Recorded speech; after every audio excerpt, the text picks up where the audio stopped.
Service in Chicago has issued a severe thunderstorm warning for northeastern Livingston County in central Illinois, southwestern Will County in northeastern Illinois, southeastern Grundy County in northeastern Illinois, Kankakee County in northeastern Illinois, until 4:45 p.m. At 3:48 p.m., a large severe thunderstorm was located over Elwood, or near Wilmington, moving southeast at 30 miles per hour. Hazard, golf ball size hail and 70 miles per hour wind gusts.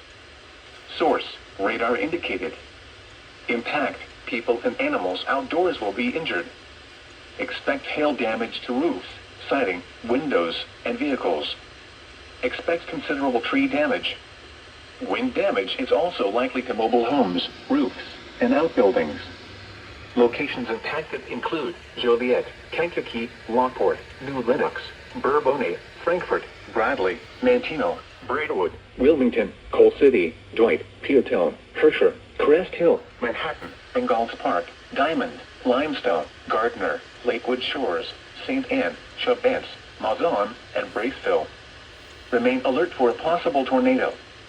Tornadoes can develop quickly from severe thunderstorms. If you spot a tornado, go at once into the basement or small central room in a sturdy structure. For your protection, move to an interior room on the lowest floor of a building.